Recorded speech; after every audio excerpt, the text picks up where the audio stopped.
Dia mengatakan, ya qaum, innama hadhil hayatud dunya mata' wa innal akhirata hiya darul qarar. Wahai kaumku, sesungguhnya kehidupan dunia ini adalah kesenangan sementara. Iya, dia kesenangan, akan tapi dia tidak kekal. Sedangkan akhirat dialah perkampungan abadi. Inilah Rasulullah SAW. Ketika dilihat oleh Umar, berjejak,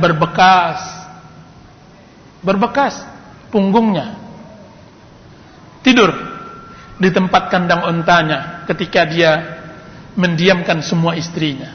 Istrinya meminta uang banyak, istrinya meminta perbekalan yang banyak. Akhirnya dia tinggalkan istrinya sebulan penuh, tidak dia dekatkan. Dia ambil tempat tinggal di tempat kandang untanya. Kemudian masuk Umar bin Khattab. Masuklah Umar bin Khattab. Ketika dia masuk, dilihatnya berjejak guratan-guratan tikar di punggungnya. Ya Rasulullah, saya lihat Kisra dan Kaisar. Saya lihat Kisra dengan kebanggaannya, saya lihat Kaisar dengan kekayaannya. Akan tapi engkau Rasulullah, engkau manusia yang dipilih oleh Allah, engkau perlakukan diri engkau seperti ini ya Rasulullah. Apa dijawab oleh Rasulullah SAW kepada Umar? Mali walid dunya. Wahai Umar, apa geranganku dengan dunia? Apa hubunganku dengan dunia? Saya tidak mempunyai hubungan dengan dunia. Innama mathali wa mathalud dunya kamathali rakibin fi zilli syajarah thumma raha wa tarakaha. Perumpamaanku dengan dunia, wahai Umar, seperti pengembara yang berhenti sejenak di lindungan pohon, lalu tidak lama kemudian dia meninggalkannya. Apa kata Isa al-Masih alaihi salam? Siapa yang hendak membangun rumah di atas gelombang? Siapa yang hendak membangun rumah di atas gelombang lautan?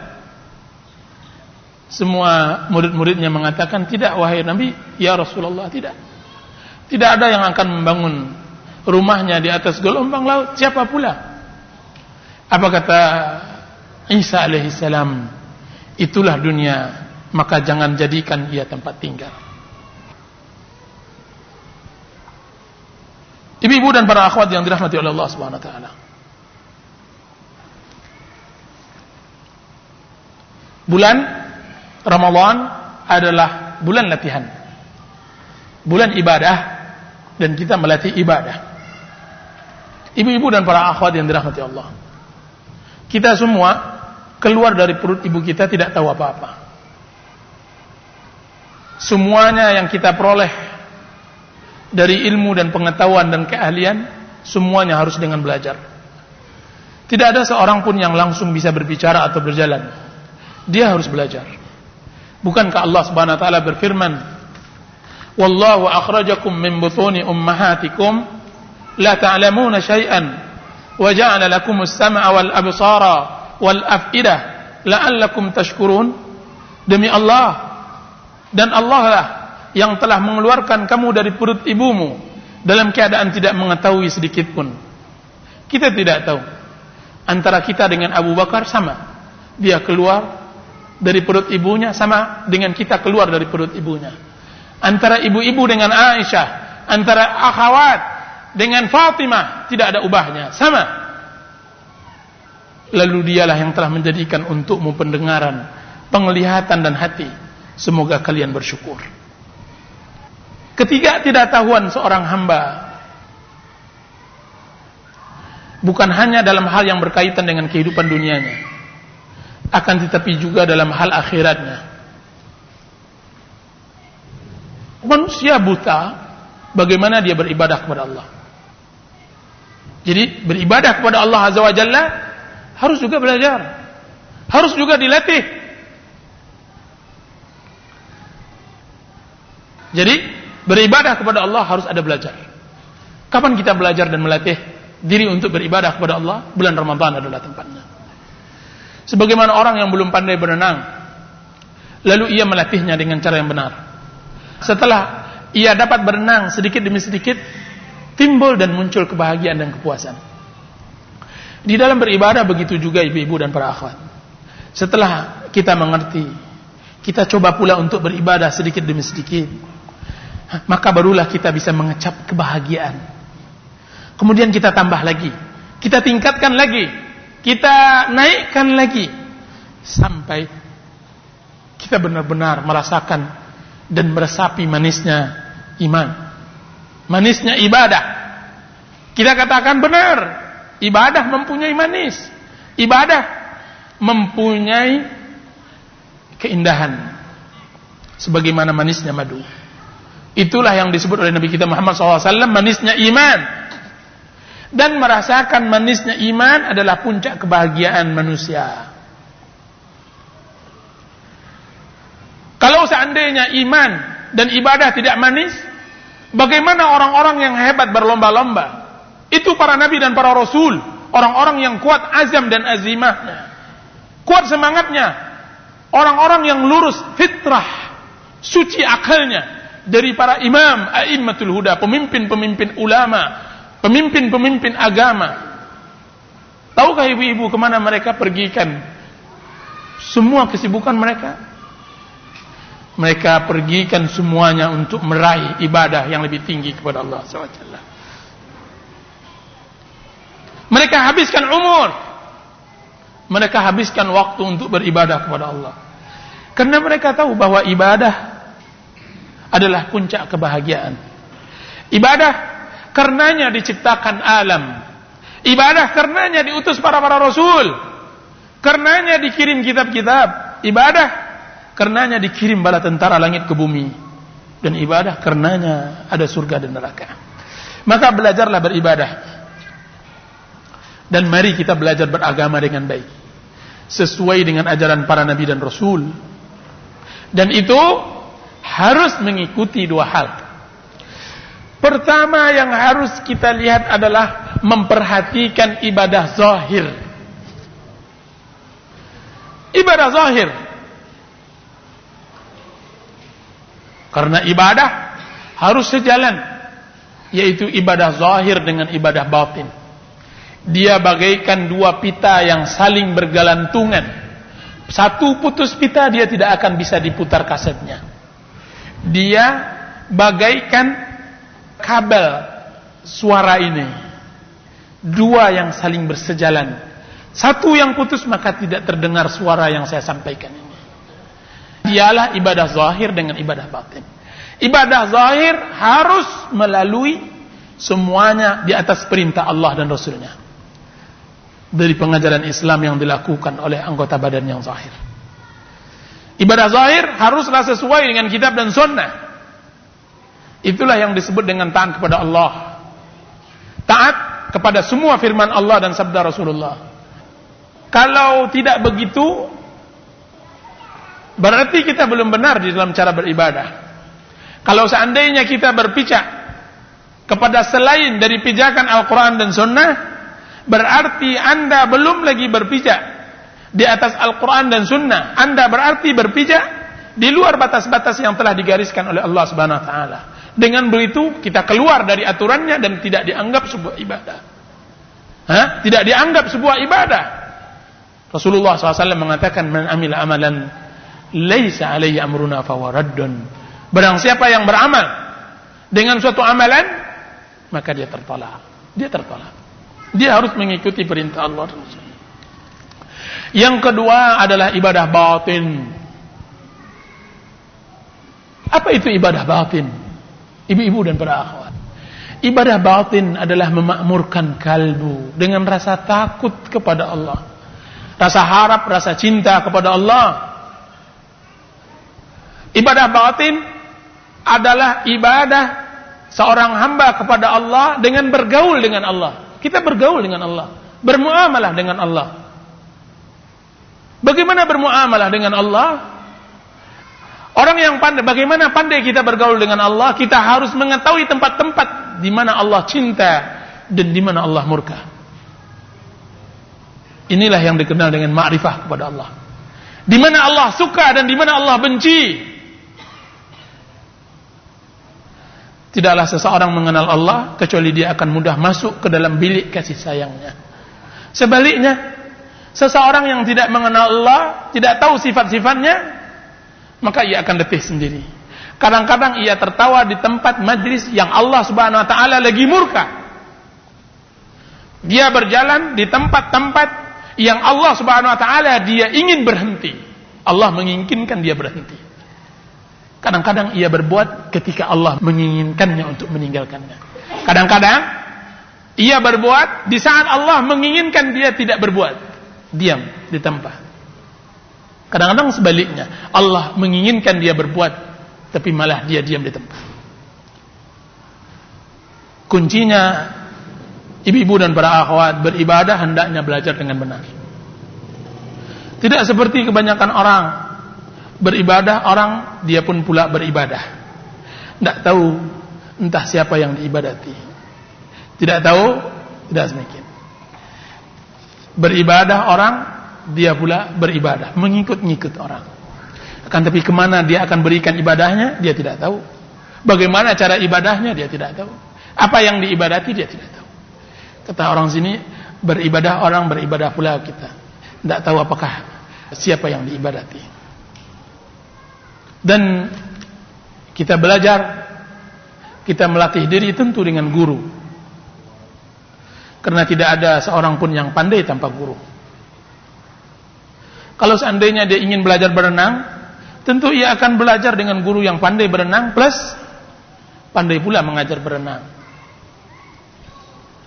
Kalaulah guru tidak pandai berenang, dia mengajarkan berenang, itu tidak salah. Percuma saja ibu sewa dia sebagai guru berenang. Tidak pandai berenang. Begitu juga belajar ibadah kepada Allah dan belajar agama. Jangan pula ia belajar dengan orang yang tidak pandai beribadah dan tidak tahu agama.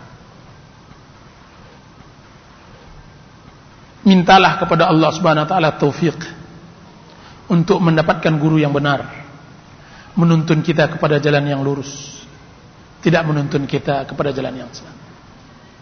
Apa kata salah seorang ulama, inna hadzal ilma din. Sesungguhnya ilmu yang ibu tuntut ini adalah agama, kebahagiaan akhirat. Kalau permasalahan dunia, ibu berhati-hati untuk mencari orang-orang yang ahli. Anda berhati-hati.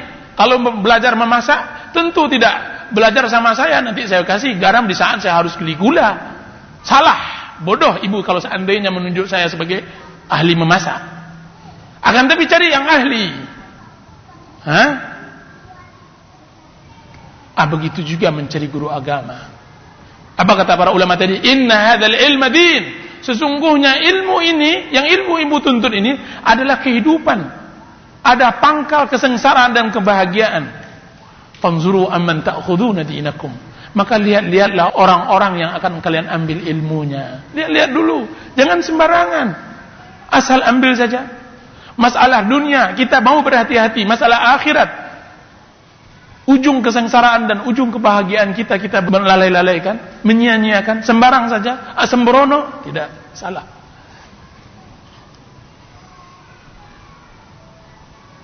Ramadan bulan berbuat baik dan bulan berderma. Bulan Ramadan adalah melatih kita berbuat baik, memberikan, mendermakan apa yang kita miliki. Banyak yang harus kita berikan kepada orang. Kalau di bulan lain-lainnya kita meminta dan berharap kepada orang, maka bulan Ramadan jadikan tema, momennya memberi. Rasulullah SAW mengatakan, yadul ulya khairun minar yadis sufla. Tangan di atas lebih baik dari tangan di bawah. Beri. Jangan meminta. Rasulullah SAW mengatakan, orang yang selalu meminta, nanti di akhirat didatangkan dia dalam keadaan tidak mempunyai daging di wajahnya, seperti tengkorak karena dia tidak mempunyai malu. Coba menderma ya. Coba kita memberi. Saya katakan memberi tidak harus memiliki uang. Kalau seandainya kita tidak mempunyai harta, banyak hal. Tersenyum dengan saudara adalah derma. At-tabassumu fi wajhi akika sadaqah. At-tabassum fi wajhi akhika sadaqah. Senyum di wajah saudaramu sedekah. Apapun nilai-nilai dan norma-norma kebaikan yang Anda limpahkan kepada orang yang membutuhkan, berarti Anda telah bersedekah. Berarti Anda telah berderma. Ucapan yang baik adalah sedekah. Tasbih, zikir adalah sedekah. Memberi suap makanan kepada seseorang adalah sedekah. Lihat Rasulullah SAW pada bulan Ramadan. Dari Abdullah bin Abbas. Apa kata Abdullah bin Abbas? Kana Rasulullah SAW ajwadun nas, wa kana ajwadu ma yakunu fi Ramadan hina yalqahu Jibril. Apa kata Abdullah bin Abbas? Adalah Rasulullah SAW manusia yang paling dermawan. Dan beliau lebih-lebih dermawan lagi ketika hari Ramadan, ketika ia ditemui oleh Jibril. Di mana Jibril menemuinya pada bulan Ramadan, lalu beliau mengulang Al-Quran dengannya. Apa kata Abdullah bin Abbas? Apa kata Abdullah bin Abbas? Fala Rasulullah sallallahu alaihi wasallam ajwadu bil khairi min ar-rihil mursalah. Adalah Rasulullah SAW lebih baik, lebih dermawan daripada angin yang lepas. Angin yang ibu hirup ini memberikan semua orang yang menghirupnya, dia berikan. Dan Rasulullah SAW lebih dermawan dari itu. Suatu hari seorang badui datang kepada Rasulullah SAW. Seorang badui datang kepada Rasulullah. Ya Rasulullah, bagikan aku. Jadi orang dia ini meminta, badui ini meminta akan tapi memaksa. Coba lihat. Ya Rasulullah, murni, berikan kepada aku harta yang Allah Subhanahu wa taala telah berikan kepada engkau. Apa kata Rasulullah SAW? Wahai fulan, engkau lihatkah lembah onta yang di sana? Benar ya Muhammad. Dia orang Badui, dia enggak nyebut Rasulullah. Muhammad, berikan harta yang Allah telah berikan kepada engkau. Wahai fulan, nampakkah engkau lembah itu? Apa itu? Lembah onta. Ya, saya lihat wahai Muhammad. Apakah saya mengambil 1-2 ekor ontanya? Apakah Rasulullah tidak ambil semua lembah itu dengan ontanya? Dibawanya onta-onta tersebut ke kampungnya, kemudian dia mengatakan kepada kaumnya, kabilahnya, wahai kaum, aslimu fa inna Muhammadan yu'til afiyata man lam yashal faqra. Wahai kaum, masuklah kalian ke dalam Islam. Sesungguhnya Muhammad memberikan pemberian yang tidak takut kefakiran. Rasulullah tidak takut fakir, tidak takut miskin.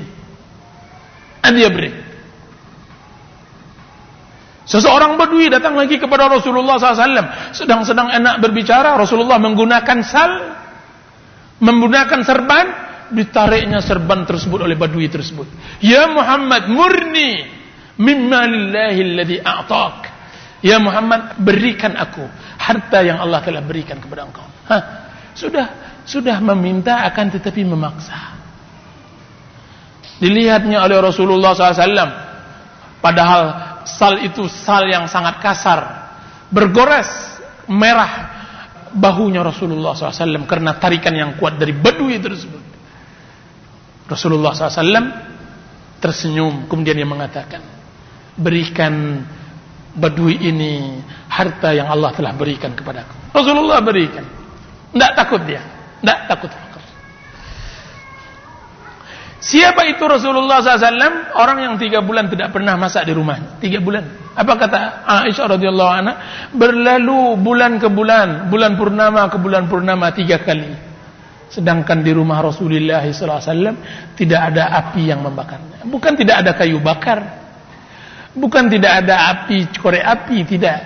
Kan tapi tidak ada yang dimasak. Terus dikatakan kepada Aisyah, apa kira-kira makanan kalian selama 3 bulan tersebut? Maka Aisyah mengatakan, al-aswadan, karma dan air. Karma dan air. Itu rumah tangga Rasulullah. Mudah-mudahan kita bisa belajar berderma pada bulan Ramadan ini.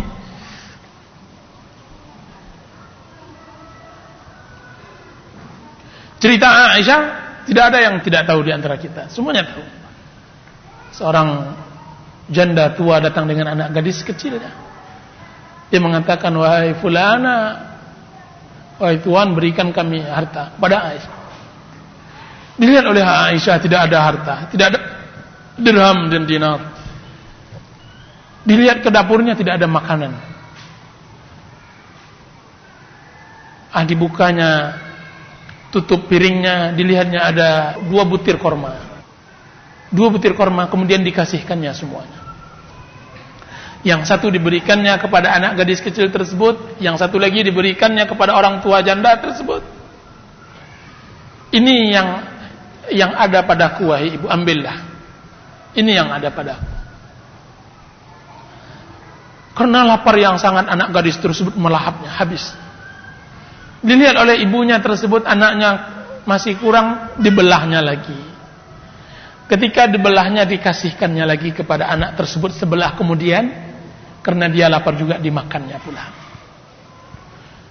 Apa kata Aisyah? Berbangga. Coba lihat, hembusan kebahagiaan ada di dalam hati orang yang memberi. Begitulah orang-orang dermawan, bahwa dia lebih berbahagia daripada orang yang menerima. Orang-orang di dalam lembaran-lembaran orang dermawan, mereka lebih berbahagia daripada orang-orang yang diberi. Di dalam cerita-cerita orang-orang dermawan, dia lebih keluar dahulu air matanya karena senang dan bahagia sebelum keluar air mata si fakir yang meminta tadi. Keluar. Apa kata Aisyah radhiyallahu anha menceritakan kepada Rasulullah, ya Rasulullah, tadi subhanallah, saya melihat kedermawanan yang sangat dari seorang ibu kepada anaknya. Apa itu, wahai Aisyah? Tadi ya Rasulullah, saya berikan 2 butir korma kepada orang tua tadi.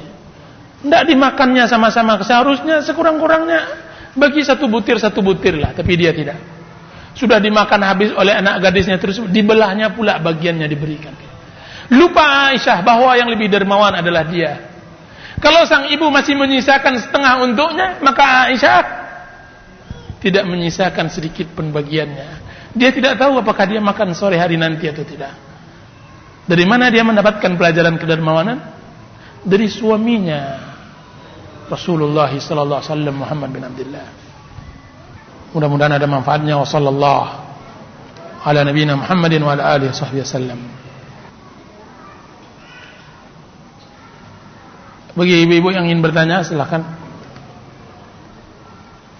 Di sini ada pertanyaan, banyak kaum muslimin di dalam menyambut bulan Ramadan mengadakan acara doa untuk menyambutnya, untuk mendoakan keluarga yang telah meninggal, juga mandi balimau atau mandi bunga agar lebih suci.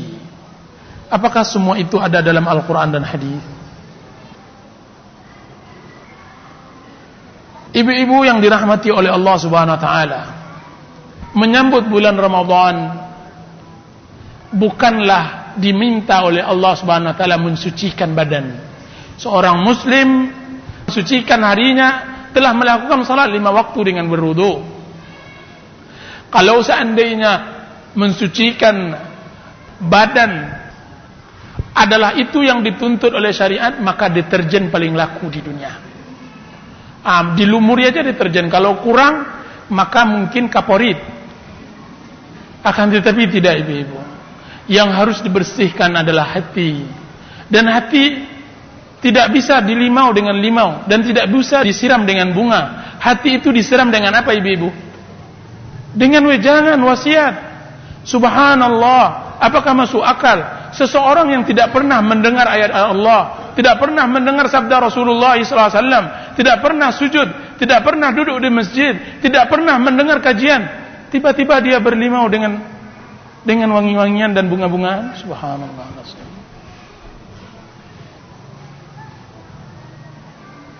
Kalau seandainya itu yang diinginkan oleh Allah Subhanahu wa taala, niscaya yang dulu masuk surga adalah artis-artis.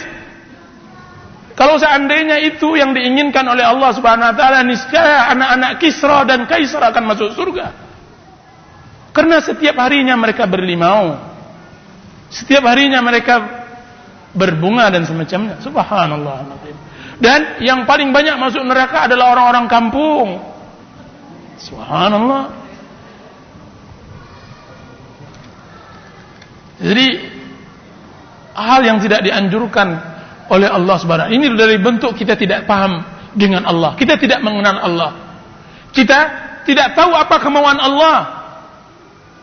Allah suruh Subhanahu wa taala untuk berjalan, kita malah mundur ke belakang. Allah Subhanahu wa taala suruh berbicara, kita malah diam. Kita tidak tahu dah. Allah Subhanahu wa taala suruh suci hatikan. Allah suruh memandikan dan mensucikan dan membersihkan hati, kita malah mengotori hati dan membersihkan badan. Subhanallah alazim. Apaan ini? Sedangkan mendoa keluarga, mengadakan acara doa untuk menyambut dan mendoakan keluarga yang telah meninggal, subhanallah.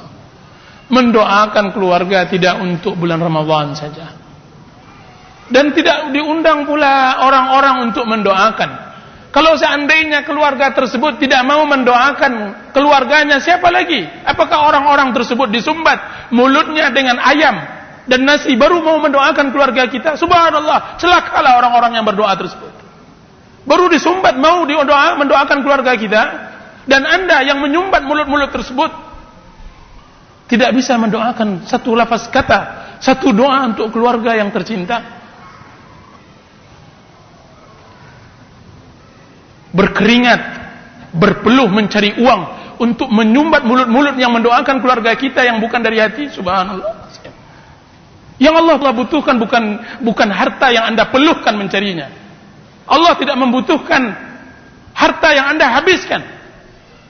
Kemudian dengan harta tersebut Anda bisa undang seorang satu kampung 1.000 orang, 2.000 orang. Kemudian diadakan acara besar-besaran. Kemudian Anda mengatakan, doakanlah keluarga saya, doakan ayah saya, ibu saya. Sedangkan saya hanya pandai mencari uang, mencari duit untuk mengundang acara ini. Saya tidak pandai berdoa.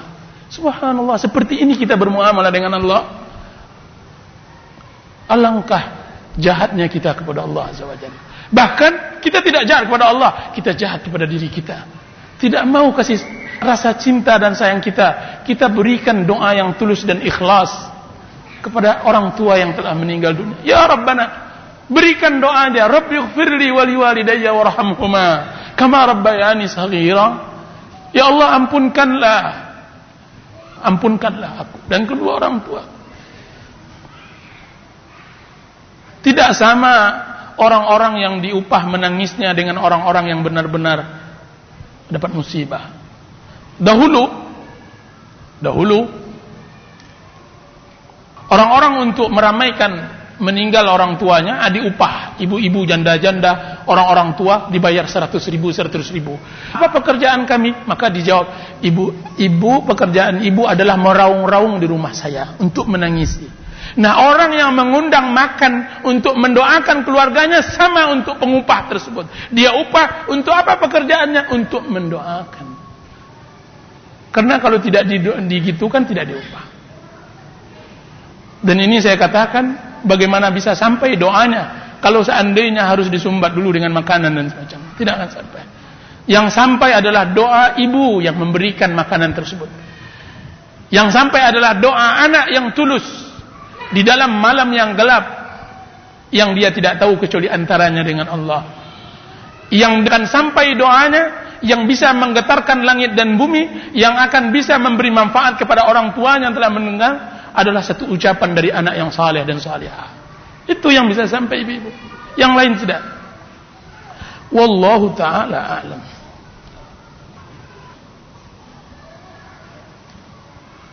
Ustaz, mana yang lebih utama atau lebih besar pahalanya? Membaca Al-Quran sampai khatam, atau membaca Al-Quran sedikit demi sedikit tapi diikuti dengan mempelajari artinya? Maka kita jawab yang lebih utama adalah yang paling lama. Yang paling lama membaca Al-Quran atau yang belajar memahami Al-Quran. yang paling lama. Misalnya begini, kalau orang tersebut membaca Al-Qur'annya khatam 5 jam, sedangkan memahami Al-Qur'an 10 jam, maka yang afdal amanah yang 5 jam, yang 10 jam. Begitu juga ketika orang membaca Al-Qur'an sampai khatam 20 jam, memahami Al-Qur'an 5 jam, maka yang afdal adalah orang yang membaca Al-Qur'an 20 jam. Akan tapi kalau seandainya pukulannya sama, maka yang afdal mana? Yang afdal adalah orang yang membaca dan yang memahami dan mengamalkannya. Wallahu ta'ala alam. Bagaimana hukumnya wanita yang sedang haid, junub dan nifas, memegang dan membaca Al-Quran, juga berdiam diri di masjid, baik untuk taklim dan yang lainnya? Memegang Al-Quran, membaca Al-Quran diperbolehkan ketika dia haid, tanpa ada perselisihan jika seandainya dibaca itu tanpa harus memegangnya. Dan para ulama berselisih tentang memegang Al-Quran ketika dia haid. Yang tidak diperselisihkan adalah membacanya tanpa harus menyentuh. Sedangkan memegangnya para ulama berselisih. Akan tapi ada jalan keluarnya. Kalau seandainya ibu ingin juga membaca Al-Quran tanpa harus memegang Al-Quran, maka baca tafsir Al-Quran, atau baca buku-buku yang di dalamnya Al-Quranul Karim. Maka anda berarti tidak memegang Al-Quran sekalipun anda membacanya. Berdiam di masjid bagi wanita haid dan nifas, hukumnya tidak dibenarkan kecuali dalam keadaan darurat. Dan di antara yang darurat adalah menuntut ilmu, karena menuntut ilmu adalah hukumnya wajib. Jika seandainya seseorang akhwat, seorang ibu tidak mendapatkan kajian kecuali di masjid tersebut, maka diperbolehkan baginya untuk hadir sekalipun dalam keadaan haid atau nifas, karena hukum darurat, karena menuntut ilmu wajib bagi setiap muslim dan muslimah. Wallahu ta'ala alam.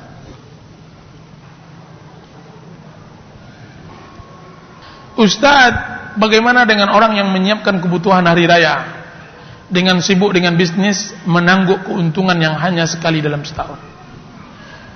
Tidak masalah jika seandainya dia bisa menggabungkan waktunya untuk berusaha dan beribadah kepada Allah. Dan saya katakan beribadah itu tidak mutlak ibu membaca Al-Quran dari pagi sampai sore, sudah itu melakukan pula salat malam dari sore sampai pagi, tidak. Akan tapi beribadah adalah belajar beribadah kepada Allah dari semua aktivitas kita yang kita lakukan hari-harinya. Itu saja. Akan tapi tentu pukulan ibadah kita dalam artian ibadah mahdhah, ibadah yang memang untuk ibadah, itu diperbanyak. Wallahu ta'ala. Jadi tidak masalah. Ustaz, seorang guru ditawarkan pembagian keuntungan oleh distributor buku untuk menjual buku terbitannya ke murid-muridnya.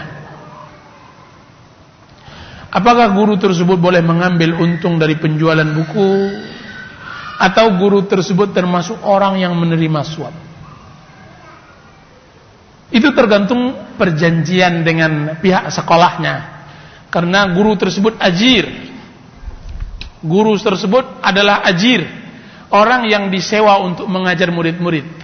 Dan pemilik keputusan adalah pemilik sekolah. Kalau seandainya pemilik sekolah memberikan kebebasan di dalam keuntungan tersebut, maka boleh. Akan tapi jika seandainya tidak mengizinkan mengambil keuntungan selain dari upah yang diberikan oleh sekolah tersebut, maka tidak boleh. Wallahu ta'ala alam. Wa sallallahu ala nabiyyina Muhammadin wa ala alihi wa sahbihi wasallam. Subhanakallahumma wa bihamdika asyhadu an la ilaha illa anta astaghfiruka wa atubu ilaik. Wassalamu alaikum warahmatullahi wabarakatuh.